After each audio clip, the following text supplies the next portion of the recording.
down every step of the way he's provided.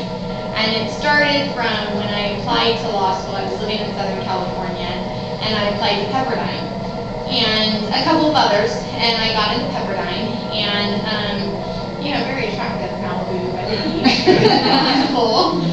And then I started looking at the costs. So I'm not a person who likes to carry around a lot of debt, even if it's for an education. I wasn't sure what I wanted to do. I come from a big family. Family's always been important to me. I knew I kind of wanted that, even though I wasn't in any kind of relationship. And I was like, what if I can't pay this debt back, you know? And so I deferred it for a year.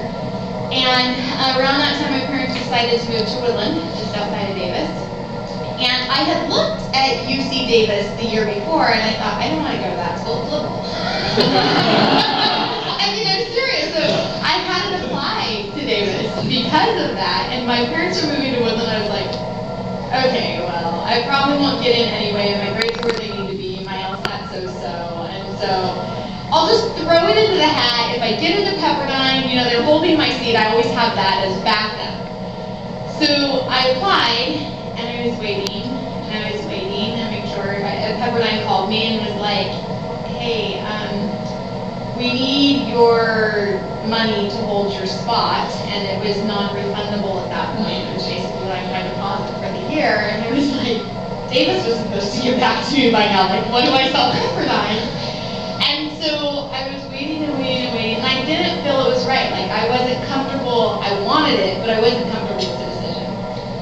So I talked to my family, I prayed about it, and I told Pepperdine, no thank you. And I waited for about another 2 weeks, very anxiously waiting for the mail every day, and finally I got and I was expecting to be waitlisted if I got into Davis, to be honest, and I got an acceptance letter instead. And I was like, okay, you must really want this. So I went to Davis, and you know, it was really good. I have to say, everything good I've learned as a practitioner probably came from Tim and Christine, working with them while I was going to law school. And all my mistakes I'll blame on me and UC Davis.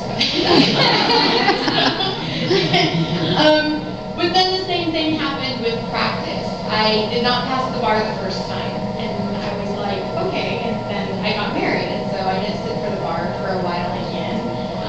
But God opened the doors for Tim's office to work with Tim, and so I was still in the legal community.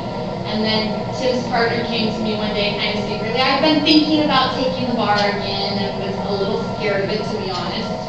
And Tim had been really good to me, had actually just given me health insurance benefits, which was huge.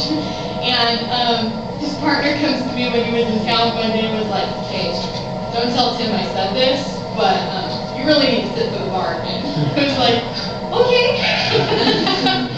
So I took some time off and I sat for the bar and I passed. And you know, you guys, God's timing is really, truly everything, because if I had applied to Davis the first year when I applied to Pepperdine, I don't know that I would have gotten in.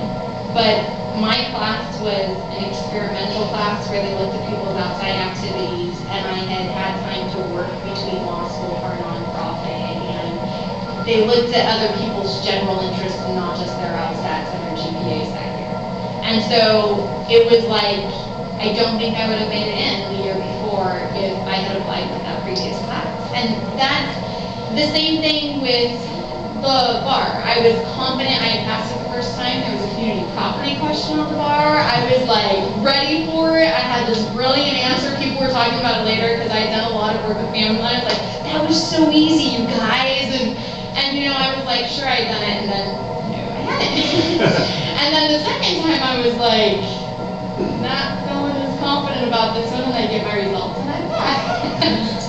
So never really underestimate. And the same thing with Davis. I went out on a limb, thanks to Christine, and opened my own practice a few months after I passed the bar.